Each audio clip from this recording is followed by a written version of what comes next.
ایک فرانسیسی خاتون، آسٹریلیا میں محبت، پاکستانی شوہر سے شادی، 5 بچے اور پھر خیبر کے علاقے پاڑا میں مبینہ قید جیسی زندگی۔ بات کریں گے ایک حیرت انگیز کہانی پر۔ پولیس کے مطابق یہ خاتون اپنے بچوں سمیت ایک بوسیدہ کمرے میں رہ رہی تھی، جبکہ خاتون کا الزام ہے کہ وہ گزشتہ کئی برسوں سے تشدد، دھمکیاں اور پابندیوں کا شکار تھی۔ مگر اصل سوال یہ ہے کہ یہ کہانی آخر شروع کہاں سے ہوئی؟ پولیس کے مطابق سیلویا یا سمینا اور ان کے شوہر کی ملاقات آسٹریلیا میں ہوئی۔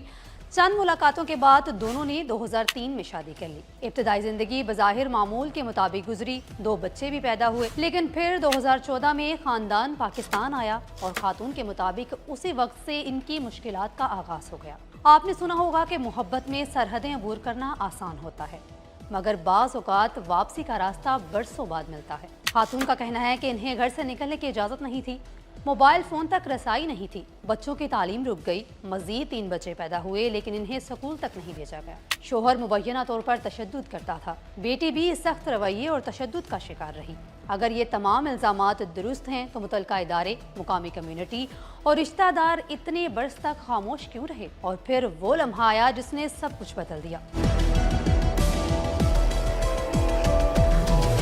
خاتون کے ایک بیٹے کو موقع ملا، وہ گھر سے نکلا، پولیس تک پہنچا اور ایک اطلاع نے پورے کیس کا رخ بدل دیا۔ چند ہی گھنٹوں کے بعد پولیس موقع پر پہنچی اور خاتون کو بچوں سمیت بازیاب کرا لیا گیا۔ پولیس کے مطابق خاتون اور بچوں کو ایک خستہ حال کمرے سے نکالا گیا۔ ویڈیو میں بھی دیکھا جا سکتا ہے کہ کمرہ انتہائی بوسیدہ تھا اور اندر بنیادی سہولیات بھی موجود نہ تھی۔ شوہر کے خلاف مقدمہ درج ہو چکا ہے، پولیس نے انہیں گرفتار کر لیا ہے۔ خاتون اور بچوں کو دارالامان منتقل کیا گیا۔ فرانسیسی سفارت خانے کو آگاہ کر دیا گیا ہے۔ خاتون فرانس واپس جانے کی خواہش ظاہر کر چکی ہیں۔ سیلویا کہتی ہیں، میرا مستقبل تو تباہ ہوا ہی ہے، مگر مجھے ڈر تھا کہ بچوں کا مستقبل بھی برباد نہ ہو جائے۔ یہاں کئی سوالات جنم لیتے ہیں۔ اگر شادی محبت کی تھی تو پھر حالات یہاں تک کیسے پہنچ گئے؟ ماہرین نفسیات اور گھریلو تشدد پر تحقیق کرنے والے چند عام عوامل بیان کرتے ہیں۔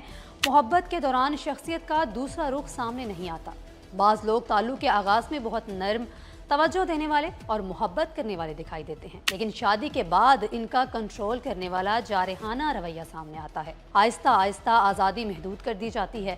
اس دوست سے بات نہ کرو، گھر سے کم نکلو، فون مجھے دکھاؤ۔ پھر وقت کے ساتھ ساتھ یہی رویے شدید کنٹرول میں بدل سکتے ہیں۔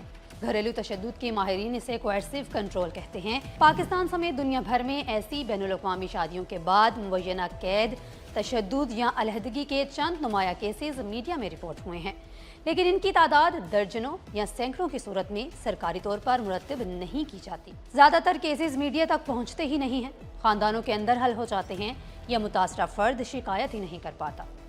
ماہرین سماجیات اسے آئس برگ پرابلم کہتے ہیں، یعنی جو کیسز سامنے آتے ہیں وہ اصل تعداد کا صرف ایک حصہ ہوتے ہیں۔ کیا سیلویا کا کیس ایک الگ واقعہ ہے یا ان ہزاروں خاموش کہانیوں میں سے ایک ہے جو کبھی خبروں تک نہیں پہنچ پاتی؟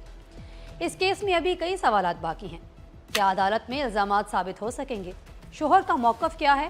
اور سب سے اہم، کیا واقعی ایک خاندان نے 12 سال خاموشی میں اذیت برداشت کی ہے؟ یا اس کہانی کے کچھ ایسے پہلو بھی ہیں جو ابھی سامنے آنا باقی ہیں؟ کمنٹ سیکشن میں اپنی رائے ضرور دیں۔